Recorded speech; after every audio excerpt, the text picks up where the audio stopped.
सत्संगत जी, प्यार से कहना भाई नंगाल जी, सेंसे लव भाई नंगाल जी। आज यहाँ ट्रेसी में ये समागम रूप हर एक के जो हिस्से में आया, तो ये जैसे शहर का नाम ट्रेसी और मन में वही भाव आए कि कैसे एक अगर हम याद करें तो अपने बचपन में ये स्कूल में कुछ भी आर्ट एंड क्राफ्ट का प्रोजेक्ट होता था तो एक ड्राइंग को ट्रेस करना होता था, उसको उस रूप में कॉपी करना होता था। तो कैसे एक ये भाव अगर हम भक्ति में लाएं कि ये कॉन्सेप्ट्स तो हमको पता है कि एक बंधन की बात है और एक मुक्ति की है, और वो साल्वेशन, वो मुक्ति प्राप्त करने के लिए ये दौड़ कैसे इंसानों ने लगा दी कि अपने हिसाब से फिर एक कॉपी एंड पेस्ट वाले कॉन्सेप्ट पे चले गए कि किसी ने अपने जीवन में ये किया है, उनको तो उपलब्धि मिल गई। एक अगर कोई उदाहरण के लिए अपने किराए के घर में रह रहा है तो उसको वो किराए का घर बंधन लग रहा है, उसके लिए आज़ादी ये है कि अपना खुद का घर हो जाए, खुद खरीदा जाए तो मुक्ति है। एक किसी को और किसी रूप में एक अपने शहर से एक तंगी लगती है, एक अपने माहौल से तंगी लगती है, तो वो शहर या देश बदल के अपनी आज़ादी को समझते हैं कि ये आज़ादी है। तो इस तरह के कॉन्सेप्ट्स किसी भी तरह से हर एक की बहुत पर्सनलाइज्ड हो सकते हैं कि इस जगह पे रह के हम बहुत कंस्ट्रेंट फील कर रहे हैं, तो ये बंदिश टूट जाए तो आज़ादी होगी। जैसे किसी बच्चे से भी पूछ लो तो अक्सर हर एक को यही इच्छा होती है कि अभी स्कूल का टाइम खत्म हो, छुट्टी हो जाए, घर पहुँचें और आज़ादी पे वो खेल सकें। तो कैसे एक ही दुनियावी रूप में तो हम किसी चीज़ से भी आज़ाद हो सकते हैं, पर अक्सर भक्ति में भी बात वही कि सभी ने नकल करनी शुरू कर दी है, ये कॉपी करना शुरू कर दिया है कि अपने जीवन में अगर एक मटेरियलिस्टिक रूप में एक थोड़ा अपग्रेड चाहिए क्योंकि अपने करंट स्थिति में बंदिश लग रही है, एक बंधा बंधा लग रहा है, तो सबने देखा कि ये इंसान तो हर संडे को इस जगह पे जाते हैं, ये इस तरह अपनी एक डिवोशन करते हैं, एक ये इस तरह के रिचुअल्स को करते हैं, और ऐसा करा तो उनके जीवन में देखो कहाँ थे और अब मटेरियलिस्टिक एक इतनी ग्रोथ हो गई है, तो अब हम भी ऐसा करेंगे। हम भी वो कॉपी पेस्ट कॉन्सेप्ट को लेते हैं, जो वो जैसे कर रहे हैं वैसा ही करते जाते हैं कि उनको कुछ ऐसा करके कुछ अचीव हो गया तो हमें भी हो जाएगा। तो ऐसे कर कर के ना जाने इंसान कितनी नादानियां कर देता है कि सिर्फ एक ये समझ कि आज़ादी प्राप्त करनी है तो अपने तरीके खुद को अपने मन से जो एक आवाज़ आनी चाहिए वैसी आज़ादी तो नहीं दी, तो किसी और की ख्वाहिशों को अपनी बनाकर उस चीज़ से आज़ादी लेने की कोशिश, उन्हीं के जीवन को रेप्लिकेट करके जीने की कोशिश। तो ऐसे तो जब तक ये अंदर से जैसे वो इनर कॉल वाली बात होती है वो ही आवाज़ नहीं है तो क्यूरियोसिटी नहीं है, वो जिज्ञासा नहीं है, और अगर ये जिज्ञासा ही नहीं है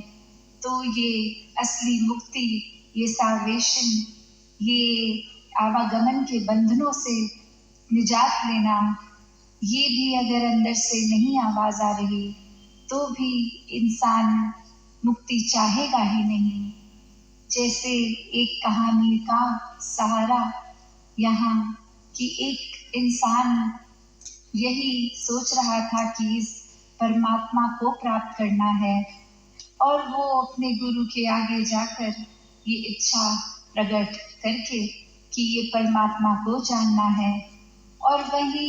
एक वो समुंदर के किनारे थे तो उनके गुरु ने उनका मुंह लेके पानी में डाल दिया और जैसे ही थोड़ी देर पानी में रख के बाहर निकाला तो अब एक वो गहरी सांस, क्योंकि इतनी देर से वो सफोकेशन हो रही थी, ऑक्सीजन फ्लो नहीं जा रहा था, तो एक गहरी सांस लेते हुए और अब वो गुरु सवाल करते हैं कि आप जब पानी के अंदर थे तो कैसा महसूस हो रहा था। तो बात वही इंसान आगे से कह रहा था कि मेरा शरीर तड़प रहा था, मेरी एक सोच में एक ही बस कोशिश लगी थी कि मैं किस तरह पानी से चेहरा बाहर निकालूं ताकि एक ब्रेथ लंबी सी ले सकूं, ये ऑक्सीजन शरीर में जा सके और एक वापस शरीर नॉर्मल फील करे। तो वही वो समझाते हैं कि जिस टाइम आपको ये फील आएगा कि आपने पानी के अंदर होकर भी, उस माहौल में होकर भी सबसे ज्यादा जरूरत वो ऑक्सीजन की नहीं, इस परमात्मा की है, तभी वाक्य असली रूप में एक ये परमात्मा की प्राप्ति समझ आएगी। और इस तरह का एक मन से जब ये आवाज आएगी, एक ये सोजी आ जाएगी कि हर जीवन में हर एक के ये उतार चढ़ाव तो हैं, कैसा भी माहौल है, हर समय कोई ना कोई स्थिति तो रहेगी। तो अगर अच्छी स्थिति है, हम उस समय सोचेंगे कि अभी तो सब कुछ ठीक है,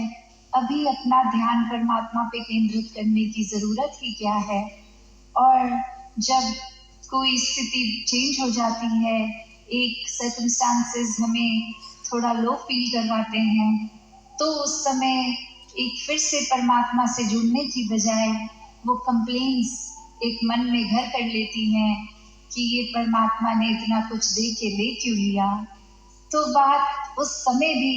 एक, चाहे परमात्मा का नाम ले रहे हैं पर वो कंप्लेन करने के लिए, तो बात वही कि कैसे अगर हम वाकई ही इस परमात्मा के साथ जुड़ जाएंगे, पहले ब्रह्म ज्ञान रूप में इसको देखकर, फिर उसी समय ये मुक्ति है, उसी समय ये रोजमर्रा की खुशी दुख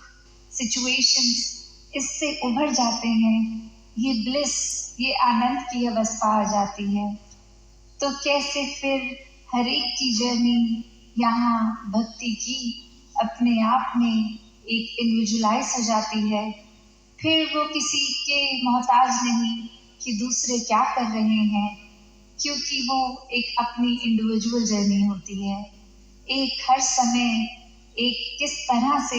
ये सेवा सुमिरन सत्संग तो बहुत सहायक होते हैं इस परमात्मा के साथ कनेक्टेड रहने के लिए, पर फिर भी एक जो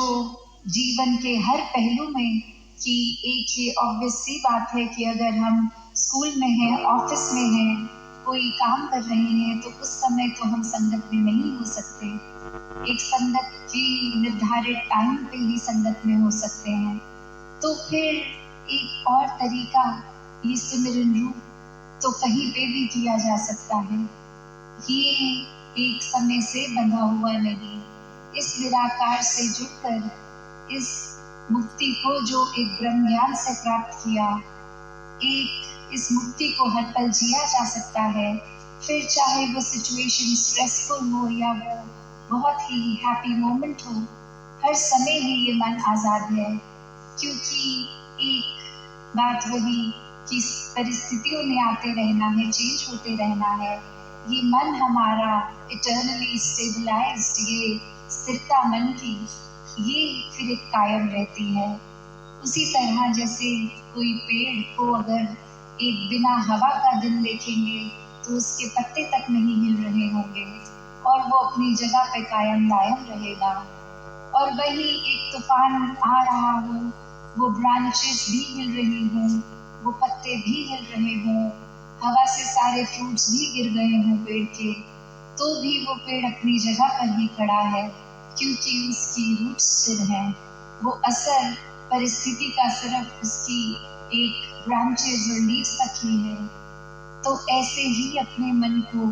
हर समय की स्थिरता इस परमात्मा से मिलती है, और यही ब्रह्म ज्ञान का सहारा लेकर, ये सिर्फ स्थिरता या सहजता की बात नहीं है, ये वाकई ही हर पल अपनी रूह की आज़ादी की बात है। ये एक हर मोमेंट प्रैक्टिकल स्पिरिचुअलिटी द्वारा हर पल में ही मुक्त है,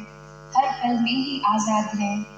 फिर एक ह्यूमन वैल्यूज भी अगर हम सोचें तो उसमें भी जहाँ विशालता की बात आती है कि नैरो माइंडेड नहीं होना,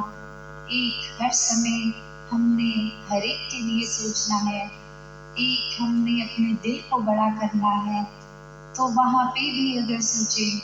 तो बात वही कि जितना ज़्यादा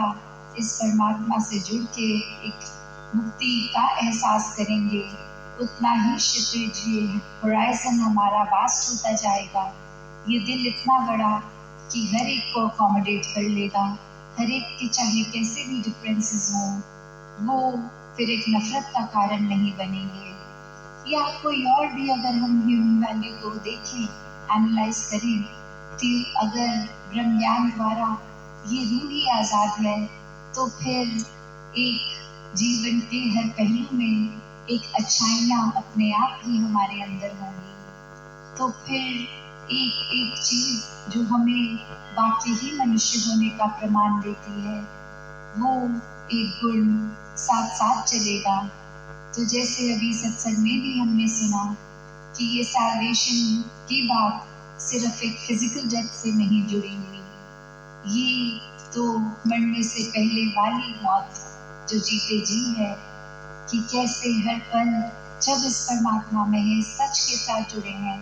तो फिर सिर्फ ये सच ही सच है, बाकी तो सब कुछ झूठ है, सब बदल जाएगा। समय के साथ ना वो लोग आसपास रहेंगे, ना वो सिचुएशन, ना कुछ और। एक चीज़ जो हमें इस टाइम इतनी रेलिवेंट लग रही है, अगले कुछ ही टाइम बाद वो दिमाग में तक नहीं होगी, वो बिल्कुल इररेलेवेंट, बिल्कुल out of site, out of mind. वो एक ज़रूरत, उसकी अहमियत होगी ही नहीं। तो कैसे एक अपने जीवन को हर कोई जीते जी मुक्त कर ले,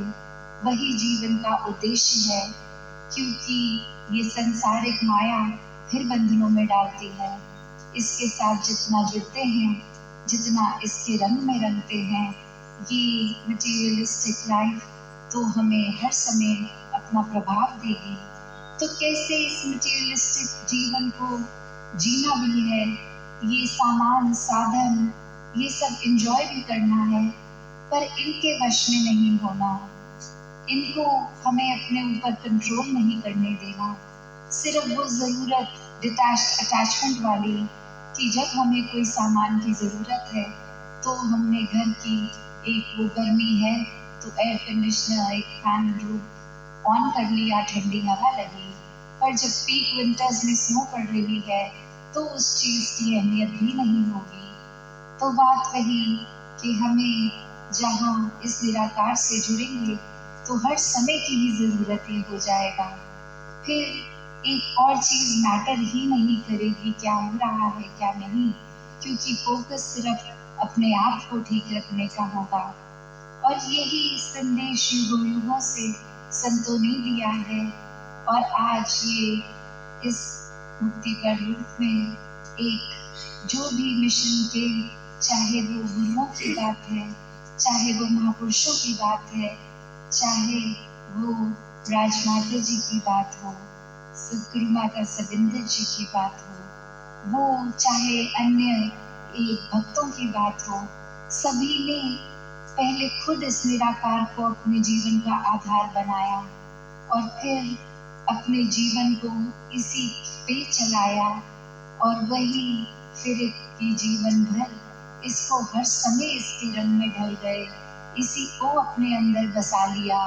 और फिर ये जीवन हर पल का बिल्कुल आज़ाद मुक्त होके चले।